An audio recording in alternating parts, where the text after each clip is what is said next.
नमस्कार। सुनिए जरा, मैं आपका स्वागत है। मेरा नाम है रोहित दुबे और मैं आपको सुनाने जा रहा हूँ डॉक्टर धर्मवीर भारती द्वारा लिखी गुनाहों का देवता का आखिरी अध्याय। जब मन में प्यार जाग जाता है तो प्यार की किरण बादलों में छिप जाती है। अजब थी चंदर की किस्मत। इस बार तो सुधा गई थी तो उसके तन मन को एक गुलाबी नशे में सराबोर कर गई थी। चंदर उदास नहीं था, वह बेहद खुश था। खूब घूमता था और गर्मी के बावजूद खूब काम करता था। अपने पुराने नोट्स निकाल लिए थे और एक नई किताब की रूपरेखा सोच रहा था। उसे लगता था कि उसका पौरुष, उसकी शक्ति, उसका ओज, उसकी दृढ़ता सभी कुछ लौट आया है। उसे हरदम लगता कि गुलाबी पंखुड़ियों की एक छाया हमेशा उसकी आत्मा को चूमती रहती है। वह जब कभी लेटता तो उसे लगता कि सुधा फूलों के धनुष की तरह उसके पलंग के आर पार पार्टी पर हाथ टेके बैठी है। उसे लगता कमरे में अब भी धूप की सौरभ लहरा रही है और हवाओं में सुधा के मधुर कंठ के श्लोक गूंज रहे हैं। 2 ही दिन में चंदर को लग रहा था कि उसकी जिंदगी में जहां जो कुछ टूट फूट गया है वह सब संभल रहा है। वह सब अभाव धीरे धीरे भर रहा है। उनके मन का पूजा गृह खंडहर हो चुका था। सहसा उस पर जैसे किसी ने आंसू छिड़क कर जीवन के वरदान से अभिषिक्त कर दिया था। पत्थर के बीच दबकर पिसे हुए पूजा गीत फिर से सस्वर हो उठे थे। मुरझाए हुए पूजा फूलों की पंखुड़ियों में फिर रस छलक आया था और रंग चमक उठे थे। धीरे धीरे मंदिर का कंगूरा फिर सितारों से समझौता करने की तैयारी करने लगा था। चंद्र की नसों में वेद मंत्रों की पवित्रता और ब्रज की वंशी की मधुराई पलकों में पलकें डालकर नाच उठी थी। सारा काम जैसे वह किसी अदृश्य आत्मा की आज्ञा से करता था। वह आत्मा सिवा सुधा के और भला किसकी थी। वह सुधामय हो रहा था। उसके कदम कदम में, बात बात में, सांस सांस में सुधा का प्यार फिर से लौट आया था। तीसरे दिन बिनती का एक पत्र आया। बिनती ने उसे दिल्ली बुलाया था और मामा जी डॉक्टर शुक्ला भी चाहते थे कि चंदर कुछ दिन के लिए दिल्ली चला आए तो अच्छा है। चंदर के लिए कुछ कोशिश भी कर रहे थे। उसने लिख दिया कि वह मई के अंत में या जून के प्रारंभ में आएगा और बिनती को बहुत बहुत सा स्नेह है। उसने सुधा के आने की बात नहीं लिखी क्योंकि कैलाश ने मना कर दिया था। सुबह चंदर गंगा नहाता, नई पुस्तकें पढ़ता, अपने नोट्स दोहराता, दोपहर को सोता और रेडियो बजाता, शाम को घूमता और सिनेमा देखता, सोते वक्त कविताएं पढ़ता और सुधा के प्यार के बादलों में मुंह छिपा कर सो जाता। जिस दिन कैलाश जाने वाला था उसी दिन उसका एक पत्र आया कि वह और सुधा दिल्ली आ गए हैं। शंकर भैया और नीलू उसे पहुंचाने बंबई जाएंगे। चंदर सुधा के इलाहाबाद जाने का जिक्र किसी को भी ना लिखे। यह उसके और चंदर के बीच की बात थी। खत के नीचे सुधा की कुछ लाइनें थीं। चंदर, राम राम। तुमने मुझे जो साड़ी दी थी वह क्या अपनी भावी श्रीमती के नाप की थी? वह मेरे घुटनों तक आती है। बूढ़ी होकर घिस जाऊंगी तो उसे पहना करूंगी। अच्छा, स्नेह। और जो तुमसे कह आई हूं उन बातों का ध्यान रहेगा ना? मेरी तंदुरुस्ती ठीक है। इधर मैंने गांधी जी की आत्मकथा पढ़नी शुरू की है। तुम्हारी सुधा। और हाँ लाला जी, मिठाई खिलाओ। दिल्ली में बहुत खबर है कि शरणार्थी विभाग में प्रयाग के एक प्रोफेसर आने वाले। कैलाश तो अब बंबई चल दिया होगा।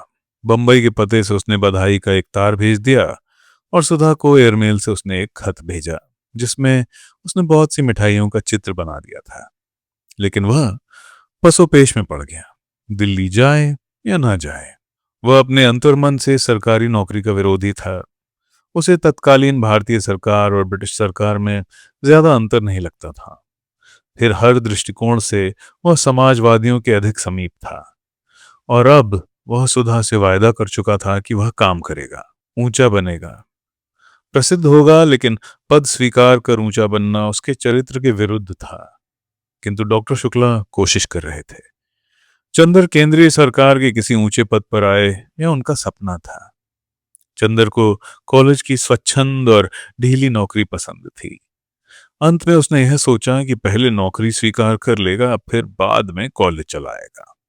एक दिन रात को जब वह बिजली बुझाकर किताब बंद कर सीने पर रखकर सितारों को देख रहा था और सोच रहा था कि अब सुधा दिल्ली लौट गई होगी, अगर दिल्ली रह गया तो बंगले में किसे टिकाया जाएगा, इतने में किसी व्यक्ति ने फाटक खोलकर बंगले में प्रवेश किया।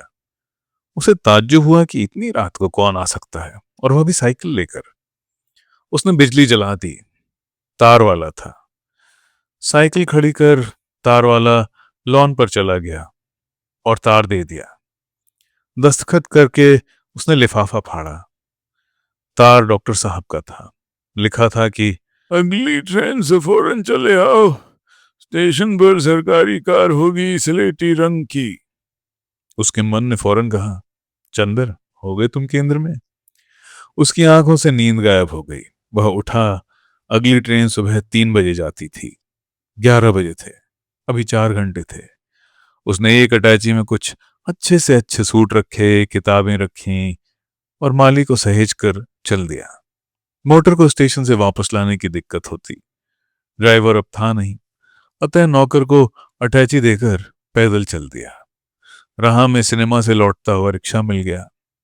चंदर ने सेकंड क्लास का टिकट लिया और ठाठ से चला। कानपुर में उसने सादी चाय पी और इटावा में रेस्टोरेंट बार में जाकर खाना खाया। उसके बगल में मारवाड़ी दंपति बैठे थे जो सेकंड क्लास का किराया खर्च करके प्रायश्चित स्वरूप 1 आने की पकौड़ी और 2 आने की दाल मोट से उदर पूर्ति कर रहे थे। हाथरस स्टेशन पर एक मजेदार घटना घटी। हाथरस में छोटी और बड़ी लाइनें क्रॉस करती हैं। छोटी लाइन ऊपर पुल पर खड़ी होती है। स्टेशन के पास जब ट्रेन धीमी हुई तो सेठ जी सो रहे थे। सेठानी ने बाहर झांक कर देखा और निसंकोच उनके प्रफुल्ल उदर पर कर प्रहार करके कहा, हो देखो, रेलगाड़ी के सिर पर रेलगाड़ी। सेठ एकदम चौंक कर जागे और उछलकर बोले, बाप रे बाप, उलट गई रेलगाड़ी, जल्दी सामान उतार, लुट गए राम, ये तो जंगल है, कहते थे जेवर नाले चल। चंदर खिलखिलाकर हंस पड़ा। सेठ जी ने परिस्थिति समझी और चुपचाप बैठ गए। चंदर करवट बदलकर फिर पढ़ने लगा। इतने में ऊपर की गाड़ी से उतरकर कोई औरत हाथ में गठरी लिए आई और अंदर जो ही घुसी कि मारवाड़ी बोला, ए बुड्ढी, ये सेकंड क्लास है। अरे होई, सेकंड थर्ड तो सब गोविंद की माया है बच्चा। चंदर का मुंह दूसरी ओर था, लेकिन उसने सोचा गोविंद जी की माया का वर्णन और विश्लेषण करते हुए रेल के डब्बों के वर्गीकरण को भी मायाजाल बताना शायद भागवतकार की दिव्य दृष्टि से संभव होगा। लेकिन यह भी मारवाड़ी कोई सुधा तो था नहीं कि वैष्णव साहित्य और गोविंद जी की माया का भक्त होता। जब उसने कहा, गार्ड साहब को बुलाओ, तो बुढ़िया गरज उठी, बस बस, चल वहां से। गार्ड का तोर दामाद लगत है जौन बुलहिया, मोटका कद्दू। चंदर हंस पड़ा, कम से कम गाली की नवीनता पर। दूसरी बात, गाड़ी उस समय ब्रिज क्षेत्र में थी। वहां यह अवधि का सफल वक्ता कौन है? उसने घूम कर देखा। एक बुढ़िया थी, सिर मुड़ाए। उसने कहीं देखा है इसे। कहाँ जाओगी माई? कानपुर जाइबे। लेकिन ये गाड़ी तो दिल्ली जाएगी। तू हम बोलियो टप से, हम ऐसे धमकावे में न आई। ई कानपुर जाइए। उसने हाथ नचाकर चंदर से कहा और फिर जाने क्यों रुक गई और चंदर की ओर देखने लगी। फिर बोली, अरे चंदर बिटवा, कहाँ से आवत हो तू? ओह, बुआ जी हैं। सिर मुड़ा लिया तो पहचान में ही नहीं आती। चंदर ने फौरन उठकर पांव छुए। बुआ जी वृंदावन से आ रही थीं। वह बैठ गईं, बोली, ओ नटिनिया मर गई कि अबहिन है? कौन? वही बिनती। मरेगी क्यों? भैया सुकुल तो हमार कुल डुबोई दीन, लेकिन जैसे ऊ हमारी बिटिया के मड़वा तरह से उठाए लीन, वैसे भगवान चाही तो उन्हों का लड़की से समझी। चंदर कुछ नहीं बोला। थोड़ी देर बाद खुद बड़बड़ाती हुई बुआ जी बोली, अब हमें का करे को है, हम सब मोह माया त्याग दिया, लेकिन हमारे त्याग में कुछ समर्थ है तो सुकुल को बदला मिली है। कानपुर की गाड़ी आई तो चंदर खुद उन्हें बिठा लाया। विचित्र थी बुआ जी, बेचारी कभी समझ ही नहीं पाई कि बिनती को उठाकर डॉक्टर साहब ने उपकार किया या अपकार। और मजा तो यह है कि एक ही वाक्य के पूर्वार्ध में माया मोह से विरक्ति की घोषणा और उत्तरार्ध में दुर्वासा का शाप। हिंदुस्तान के सिवा ऐसे नमूने कहीं भी मिलने मुश्किल हैं। इतने में चंद्र की गाड़ी ने सीटी दी, वह भागा। बुआ जी ने चंद्र का ख्याल छोड़कर अपने बगल के मुसाफिर से लड़ना शुरू कर दिया। वह दिल्ली पहुंचा। 2-3 साल पहले भी वह दिल्ली आया था, लेकिन अब दिल्ली स्टेशन की चहल पहल ही दूसरी थी। गाड़ी घंटा भर लेट थी। 9 बज चुके थे। अगर मोटर न मिली तो भी इतनी मशहूर सड़क पर डॉक्टर साहब का बंगला था कि चंद्र को विशेष दिक्कत न होती। लेकिन ज्यों ही वह प्लेटफॉर्म से बाहर निकला तो उसने देखा कि जहां मरकरी की बड़ी सर्चलाइट लगी है, ठीक उसी के नीचे स्लेटी रंग की शानदार कार खड़ी थी, जिसके आगे पीछे क्राउन लगा था और सामने तिरंगा। आगे लाल वर्दी पहने एक खानसामा बैठा है और पीछे एक सिख ड्राइवर खड़ा है। चंद्र का सूट चाहे जितना अच्छा हो, लेकिन इस शान के लायक तो नहीं ही था। फिर भी वह बड़े रौब से गया और ड्राइवर से बोला, ये किसकी मोटर है? सरकारी गड्डी है जी। सिख ने अपनी प्रतिभा का परिचय दिया। क्या ये डॉक्टर शुक्ला ने भेजी है? जी हाँ हुजूर। एकदम उसका स्वर बदल गया। आप ही उनके लड़के हैं जी, चंद्र बहादुर साहब। उसने उतरकर सलाम किया। दरवाजा खोला। चंद्र बैठ गया। कुली को एक अटैची के लिए एक अठन्नी दी। मोटर उड़ चली। चंद्र बहुत उदार विचारों का था, लेकिन आज तक वह डॉक्टर साहब की 19वीं सदी वाली पुरानी कार पर ही चढ़ा था। इस राजमुकुट और राष्ट्रीय ध्वज से सुशोभित मोटर पर खानसामे के साथ चढ़ने का उसका पहला ही मौका था। उसे लगा जैसे इस समय तिरंगे का गौरव और महान ब्रिटिश साम्राज्य के इस क्राउन का शासन दंभ उसके मन को उड़ाए लिए जा रहा है। चंद्र तन कर बैठा, लेकिन थोड़ी देर बाद स्वयं उसे अपने मन पर हंसी आ गई।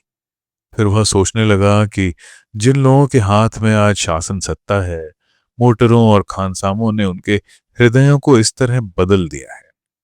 वे भी तो बेचारे आदमी हैं, इतने दिनों से प्रभुता के प्यासे।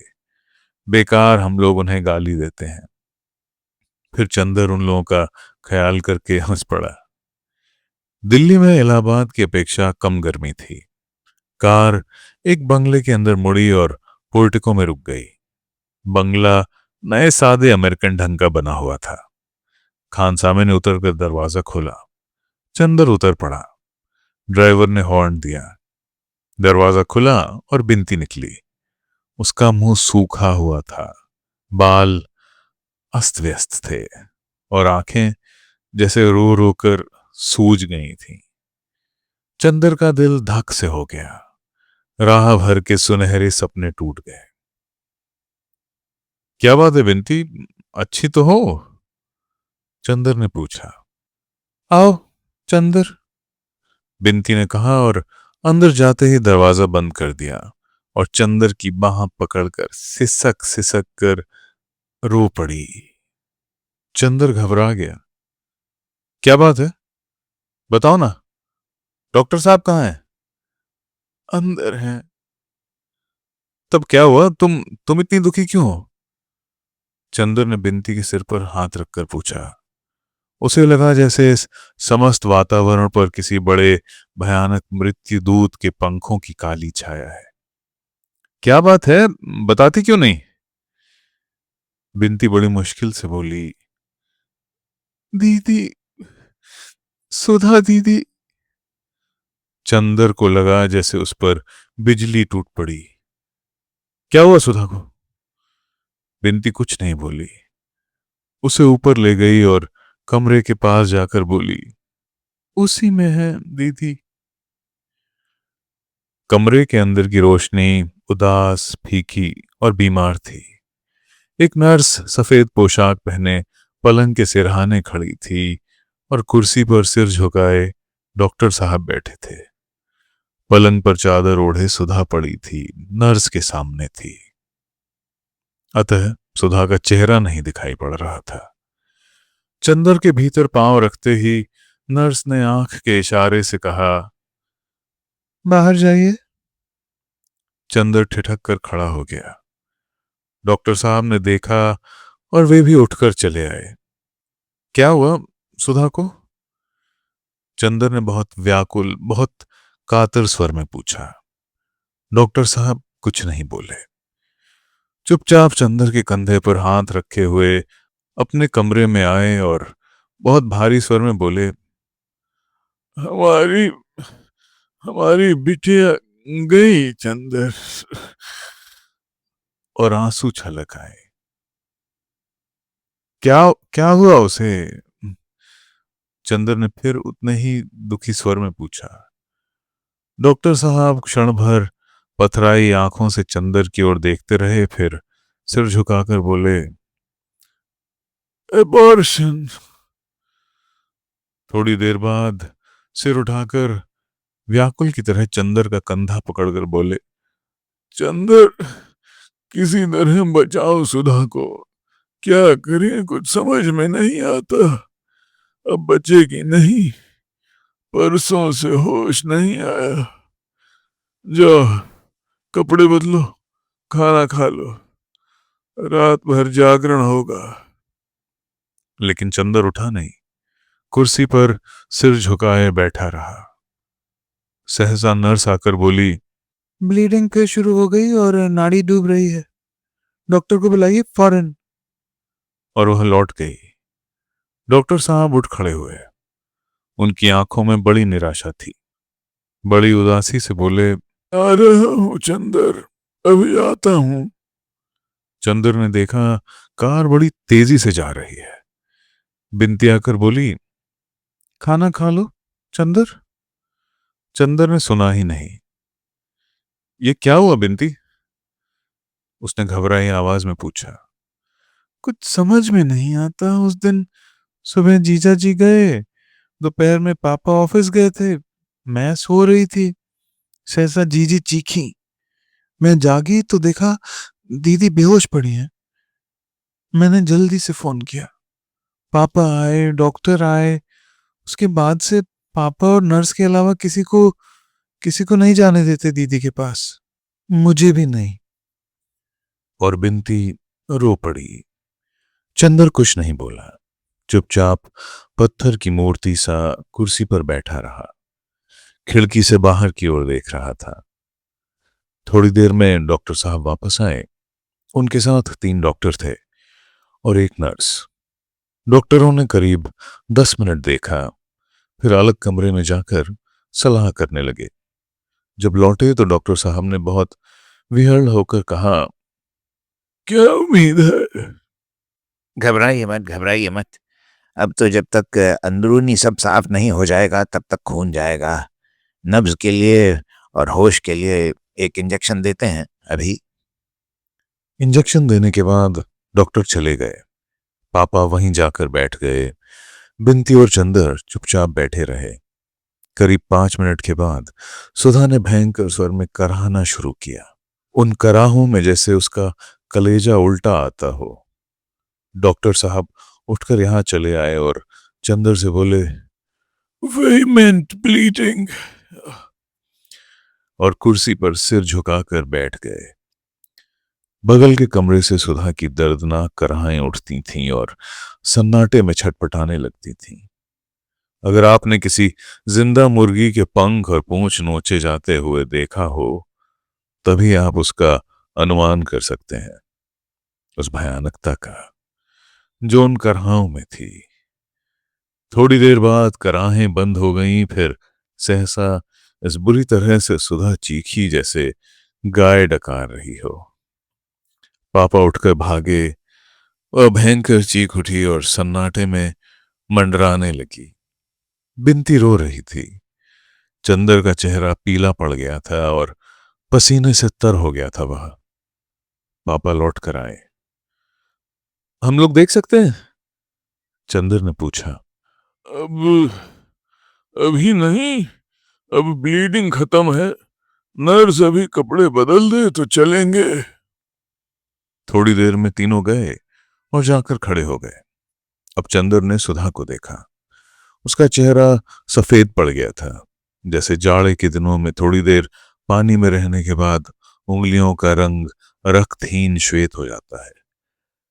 गालों की हड्डियां निकल आई थी और होंठ काले पड़ गए थे।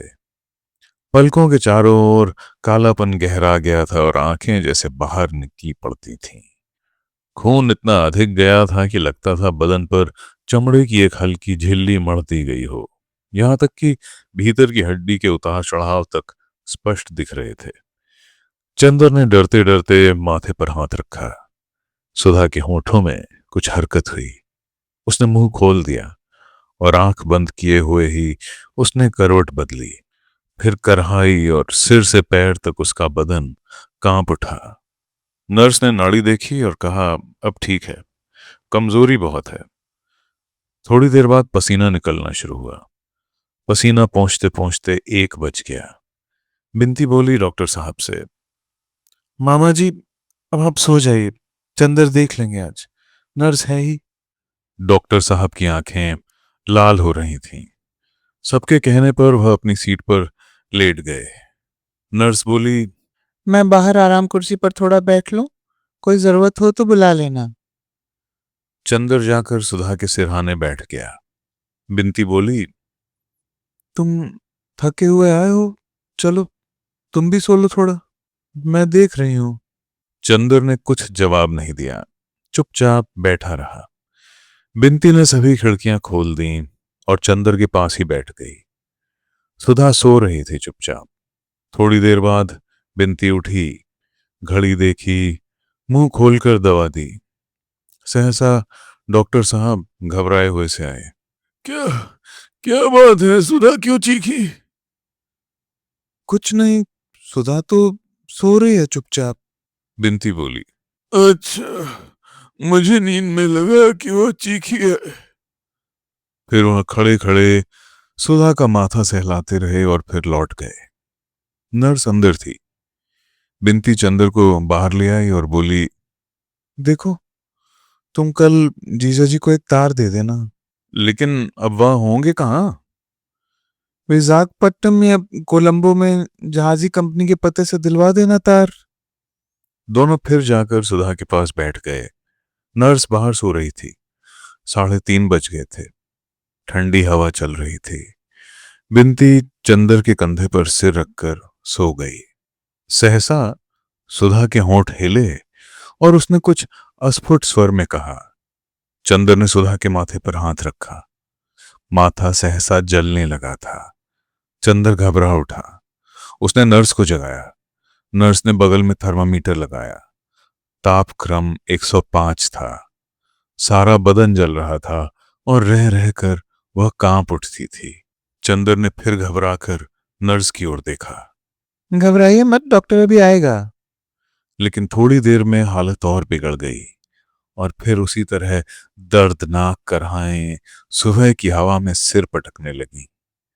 नर्स ने इन लोगों को बाहर भेज दिया और बदन अंगोछने लगी। थोड़ी देर में सुधा ने चीख कर पुकारा, पापा। इतनी भयानक आवाज थी कि जैसे सुधा को नरक के दूत पकड़े ले जा रहे हों। पापा गए। सुधा का चेहरा लाल था और वह हाथ पटक रही थी। पापा को देखते ही बोली, पापा चंदर को इलाहाबाद से बुलवा दो। चंदर आ गया बेटा, अभी बुलाते हैं। जो ही पापा ने माथे पर हाथ रखा कि सुधा चीख उठी, तुम पापा नहीं हो, कहाँ गए तुम? दूर हटो, छुए मत। अरे बिनती। डॉक्टर शुक्ला ने नर्स की ओर देखा। नर्स बोली, डिलीरियम, सन्निपात, डॉक्टर को बुलाइए। सुधा ने फिर करवट बदली और नर्स को देखकर बोली, कौन? गेसु? आओ बैठो, चंदर नहा रहा है, अभी बुलाती हूँ। अरे चंदर, चंदर। और फिर हाँफने लगी। आंखें बंद कर लीं और रोक कर बोली, पापा, तुम कहाँ चले गए? नर्स ने चंदर और बिंती को बुलाया। बिंती पास जाकर खड़ी हो गई, आंसू पोंछकर बोली, दीदी, हम आ गए। और सुधा की बाह पर हाथ रख दिया। सुधा ने आंखें नहीं खोली, बिंती के हाथ पर हाथ रखकर बोली, बिंती, पापा कहाँ गए? खड़े तो है मामा जी। झूठ मत बोल कम वक्त। अच्छा ले, शरबत तैयार है, जा। चंदर स्टडी रूम में पढ़ रहा है, बुला ला, जा। बिंती फपक कर रो पड़ी। रोती क्यों है? सुधा ने कराह कर कहा, मैं जाऊंगी तो चंदर को तेरे पास छोड़ जाऊंगी। जा, चंदर को बुला ला, नहीं नहीं तो बर्फ घुल जाएगी। शरबत छान लिया है। चंदर आगे आया, रूंधे गले से आंसू पीते हुए बोला, सुधा, आंखें खोलो, हम आ गए सुधी। डॉक्टर साहब कुर्सी पर पड़े सिसक रहे थे। सुधा ने आंखें खोली और चंदर को देखते ही फिर बहुत जोर से चीखी, तू तुम ऑस्ट्रेलिया से लौट आए? झूठे, तुम चंदर हो? क्या मैं तुम्हें पहचानती नहीं? हाँ, अब क्या चाहिए? इतना कहा, तुमसे हाथ जोड़ा, मेरी क्या हालत है, लेकिन तुम्हें क्या? जाओ यहाँ से, वरना मैं अभी से पटक दूंगी। और सुधा ने सिर पटक दिया। नहीं गए? नर्स ने इशारा किया। चंदर कमरे के बाहर आया और कुर्सी पर सिर झुकाकर बैठ गया। सुधा ने आंखें खोली और फटी फटी आंखों से चारों ओर देखने लगी। फिर नर्स से बोली, केसु, तुम बहुत बहादुर हो। तुमने अपने को बेचा नहीं, अपने पैर पर खड़ी हो, किसी के आश्रय में नहीं हो। कोई खाना कपड़ा देकर तुम्हें खरीद नहीं सकता केसु। बिनती कहाँ गई? मैं खड़ी हूँ दीदी। हैं? अच्छा, पापा कहाँ है? पापा, पापा। सुधा ने कराह कर पूछा। डॉक्टर साहब उठकर आ गए।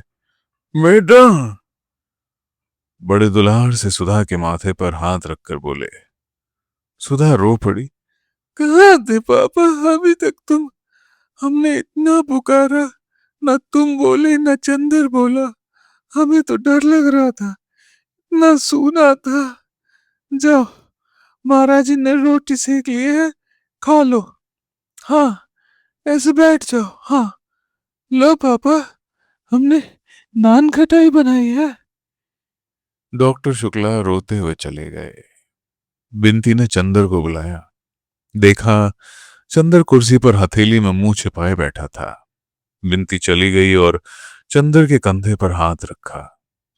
चंदर ने देखा और सिर झुका लिया। चलो चंदर, दीदी फिर बेहोश हो गई। इतने में नर्स बोली, वो फिर होश में आई है, आप लोग वहीं चलिए। सुधा ने आंखें खोल दी थीं। चंदर को देखते ही बोली, चंदर, आओ। कोई मास्टर ठीक किया तुमने? जो कुछ पढ़ा था ना, वो भूल रही हूँ। अब इस इम्तिहान में पास नहीं होंगी। डिलीरियम अब भी है ना? नर्स बोली।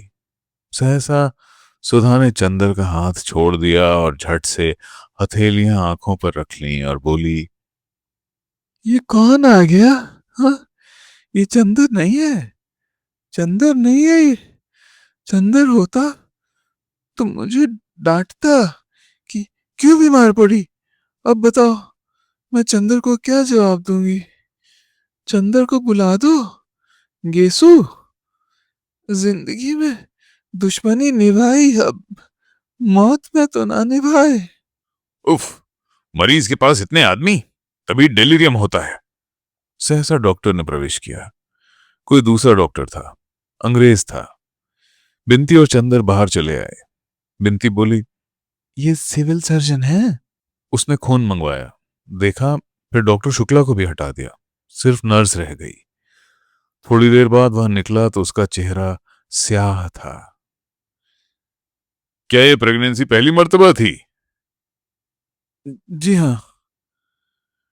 डॉक्टर ने सिर हिलाया और कहा, अब मामला हाथ से बाहर है, इंजेक्शन लगेंगे, अस्पताल ले चलिए इन्हें। डॉक्टर शुक्ला, मवाद आ रहा है, कल तक सारे बदन में फैल जाएगा। किस बेवकूफ डॉक्टर ने देखा था? चंदर ने फोन किया, एम्बुलेंस कार आ गई, सुधा को उठाया गया। दिन बड़ी ही चिंता में बीता। 3-3 घंटे पर इंजेक्शन लग रहे थे। दोपहर को 2 बजे इंजेक्शन खत्म कर डॉक्टर ने गहरी सांस ली और बोला, कुछ उम्मीद है, अगर 12 घंटे तक हार्ट ठीक रहा तो मैं आपकी लड़की आपको वापस दूंगा। बड़ा भयानक दिन था।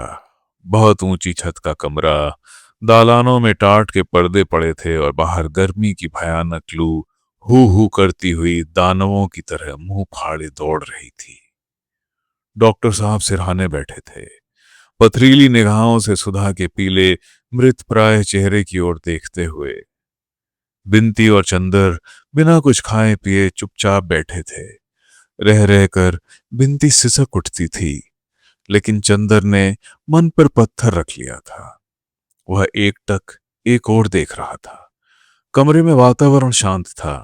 रह रहकर बिंती की सिसकियां, पापा की निश्वासें तथा घड़ी की निरंतर टिक टिक सुनाई पड़ रही थी। चंदर का हाथ बिंती की गोद में था। एक मूक संवेदना ने बिंती को संभाल रखा था। चंदर कभी बिंती की ओर देखता, कभी घड़ी की ओर, सुधा की ओर नहीं देख पाता था। दुख अपनी पूरी चोट करने के वक्त अक्सर आदमी की आत्मा और मन को क्लोरोफॉर्म सुंघा देता है। चंदर कुछ भी सोच नहीं पा रहा था, संज्ञाहत, नीरव, निश्चेष्ट। घड़ी की सुई अविराम गति से चल रही थी। सर्जन कई दफे आए, नर्स ने आकर टेम्परेचर लिया। रात को 11 बजे टेम्परेचर उतरने लगा। डॉक्टर शुक्ला की आंखें चमक उठी। ठीक 12:05 पर सुधा ने आंखें खोल दी। चंदर ने बिंती का हाथ मारे खुशी से दबा दिया। बिंती कहाँ है? बड़े क्षीण स्वर में पूछा। सुधा ने आंख घुमाकर देखा। पापा को देखते ही मुस्कुरा पड़ी। बिंती और चंदर उठकर आ गए। आह, चंदर तुम आ गए? हमारे लिए क्या लाए? पगली कहीं की, मारे खुशी के चंदर का गला भर गया। लेकिन तुम इतनी देर में क्यों आए चंदर? कल रात को ही आ गए थे हम। चलो चलो, झूठ बोलना तो तुम्हारा धर्म बन गया। कल रात को आ गए होते तो अभी तक हम अच्छे भी हो गए होते। और वह हांफने लगी। सर्जन आया, बात मत करो, उसने कहा। उसने एक मिक्सचर दिया, फिर आला लगाकर देखा और डॉक्टर शुक्ला को अलग ले जाकर कहा, अभी 2 घंटे और खतरा है, लेकिन परेशान मत होइए। अब 70% आशा है। मरीज जो कहे उसे उसमें बाधा मत दीजिएगा, उसे जरा भी परेशानी ना हो। सुधा ने चंदर को बुलाया। चंदर, पापा से मत कहना, अब मैं बचूंगी नहीं।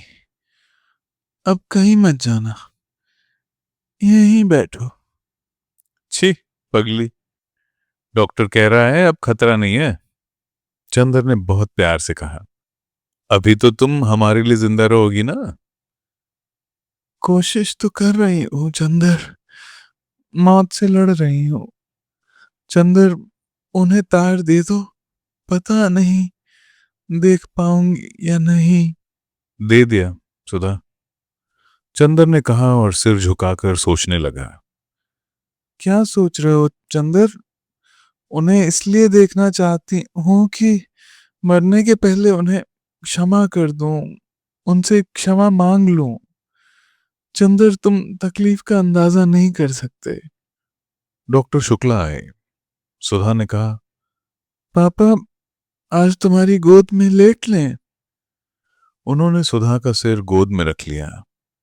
पापा चंदर को समझा दो, ये अब अपना ब्याह तो कर लें।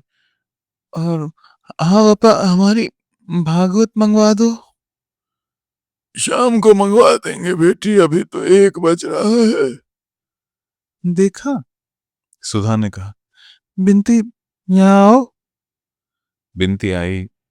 सुधा ने उसका माथा चूमकर कहा, रानी, जो कुछ तुझे आज तक समझाया वैसे ही करना। अच्छा, पापा तेरे जिम्मे है। बिनती रोकर बोली, दीदी ऐसी बातें क्यों करती हो?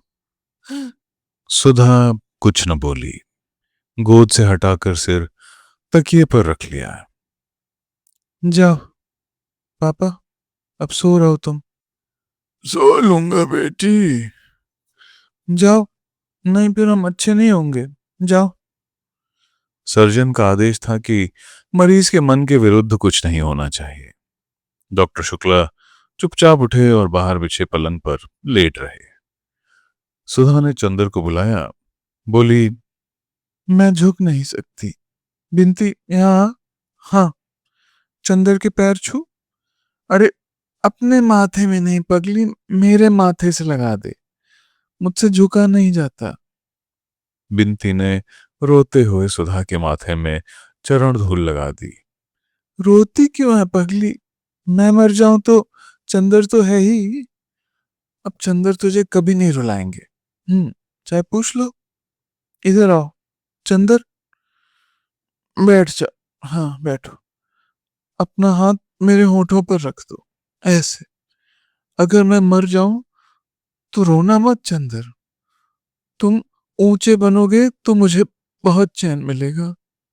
मैं जो कुछ नहीं पा सकी वह शायद तुम्हारे ही माध्यम से मिलेगा मुझे। और देखो, पापा को दिल्ली में न छोड़ना। लेकिन मैं मरूंगी नहीं चंदर। ये नरक भोग कर भी तुम्हें प्यार करूंगी। मैं मरना नहीं चाहती, चाहे फिर कभी तुम मिलो या ना मिलो चंदर। उह, कितनी तकलीफ है चंदर। हम लोगों ने कभी ऐसा नहीं सोचा था। अरे हटो, हटो चंदर, हटो। सहसा सुधा की आंखों में फिर अंधेरा छा गया। भागो चंदर, तुम्हारे पीछे कौन खड़ा है? कौन है? चंदर घबरा कर उठ गया। पीछे कोई नहीं था। अरे चंदर, तुम्हें पकड़ रहा है। चंदर तुम मेरे पास आओ, मेरे पास। सुधा ने चंदर का हाथ पकड़ लिया। बिनती भागकर डॉक्टर साहब को बुलाने गई। नर्स भी भागकर आई। सुधा चीख रही थी, तुम खो कौन? चंदर, चंदर को नहीं ले जा सकते। मैं चल तो रही हूं। चंदर, मैं जाती हूँ उसके साथ। घबराना मत, मैं अभी आती हूँ। तुम तब तक चाय पी लो, चाय। नहीं नहीं, मैं तुम्हें उस नरक में नहीं जाने दूंगी। मैं जा तो रही हूँ। इंती, मैं चप्पल ले आ। अरे पापा कहाँ है? पापा। और सुधा का सिर चंदर की बाह पर लुढ़क गया। बिनती को नर्स ने संभाला और डॉक्टर शुक्ला पागल की तरह सर्जन के बंगले की ओर दौड़े। घड़ी ने टन टन 2 बजाए। जब एम्बुलेंस कार पर सुधा का शव बंगले पहुंचा तो शंकर बाबू आ गए थे बहू को विदा कराने। उपसंहार। जिंदगी का यंत्रणा चक्र एक वृत्त पूरा कर चुका था। सितारे एक क्षितिज से उठकर आसमान पार कर दूसरे क्षितिज तक पहुंच चुके थे। 1.5 साल पहले सहसा जिंदगी की लहरों में उथल पुथल मच गई थी और विक्षुब्ध महासागर की तरह भूखी लहरों की बाहें पसार कर वह किसी को दबोच लेने के लिए हुंकार उठी थीं। अपनी भयानक लहरों के शिकंजे में सभी को झकझोर कर सभी के विश्वासों और भावनाओं को चकनाचूर कर अंत में सबसे प्यारे, सबसे मासूम और सबसे सुकुमार व्यक्तित्व को निगल कर अब धरातल शांत हो गया। तूफान थम गया था, बादल खुल गए थे और सितारे फिर आसमान के घोंसलों से भयभीत विहंग शावकों की तरह झांक रहे थे। डॉक्टर शुक्ला छुट्टी लेकर प्रयाग चले आए थे। उन्होंने पूजा पाठ छोड़ दिया था। उन्हें कभी किसी ने गाते हुए नहीं सुना था। अब वह सुबह उठकर लॉन पर टहलते और एक भजन गाते, जागहूं रीव्र शुभान दुलारी। एक पंक्ति के अलावा वह दूसरी पंक्ति नहीं गाते थे। बिनती, जो इतनी सुंदर थी, अब केवल खामोश पीड़ा और अवशेष स्मृति की छाया मात्र थी।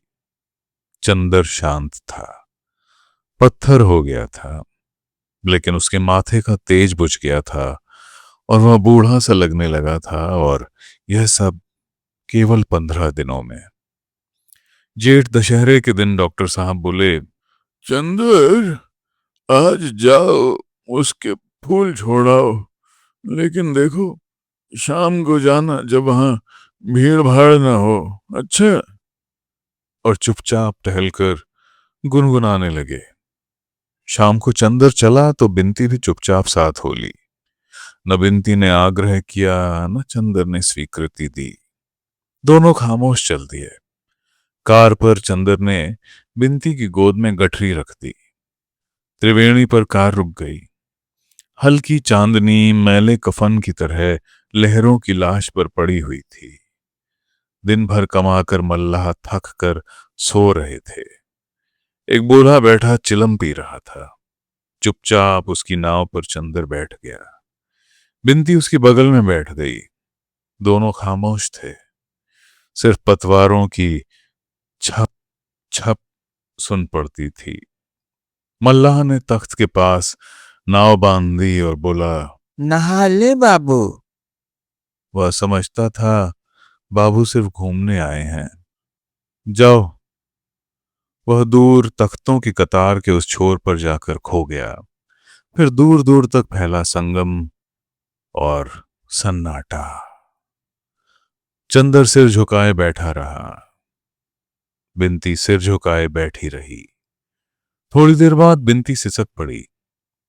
चंदर ने सिर उठाया और फौलादी हाथों से बिनती का कंधा झकझोर कर बोला, बिनती, यदि रोई तो यहीं फेंक देंगे उठाकर, कमबख्त, अभागी। बिनती चुप हो गई। चंदर चुपचाप बैठा तख्त के नीचे से गुजरती हुई लहरों को देखता रहा। थोड़ी देर बाद उसने गठरी खोली, फिर रुक गया। शायद फेंकने का साहस नहीं हो रहा था।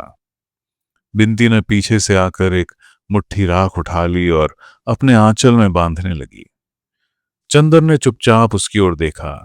फिर झपट कर उसने बिनती का आंचल पकड़कर राख छीन ली और गुर्राता हुआ बोला, बदतमीज कहीं की, राख ले जाएगी, अभागी। और झट से कपड़े सहित राख फेंक दी और आग्नेय दृष्टि से बिनती की ओर देखकर फिर सिर झुका लिया। लहरों में राख एक जहरीले पनियाले सांप की तरह लहराती हुई चली जा रही थी। बिनती चुपचाप सिसक रही थी। नहीं चुप होगी? चंदर ने पागलों की तरह बिनती को ढकेल दिया। बिनती ने बांस पकड़ लिया और चीख पड़ी। चीख से चंदर जैसे होश में आ गया। थोड़ी देर चुपचाप रहा, फिर झुककर अंजलि में पानी लेकर मुंह धोया और बिनती के आंचल से पहुंचकर बहुत मधुर स्वर में बोला, बिनती, रो मत, मेरी समझ में नहीं आता कुछ भी, रो मत। चंदर का गला भर आया और आंख में आंसू छलक आए। चुप हो जाओ रानी, मैं अब इस तरह कभी नहीं करूंगा। उठो, अब हम दोनों को निभाना है, बिनती। चंदर ने तख्त पर छीना झपटी में बिखरी हुई राख चुटकी में उठाई और बिनती की मांग में भरकर मांग चूम ली। उसके होंठ राख में सन गए। सितारे टूट चुके थे। तूफान खत्म हो चुका था। नाव किनारे पर आकर लग गई थी। मल्लाह को चुपचाप रुपए देकर बिनती का हाथ थामकर चंदर ठोस धरती पर उतर पड़ा। मुर्दा चांदनी में दोनों छायाएं मिलती जुलती हुई चल दी। गंगा की लहरों में बहता हुआ राख का सांप टूट फूट कर बिखर चुका था और नदी फिर उसी तरह बहने लगी थी जैसे कभी कुछ हुआ ही ना हो। तो मित्रों, ये था गुनाहों का देवता का आखिरी अध्याय। आशा है आपको ये सफर पसंद आया होगा। लाइक, सब्सक्राइब और शेयर जरूर करिएगा। सुनने के लिए बहुत बहुत धन्यवाद।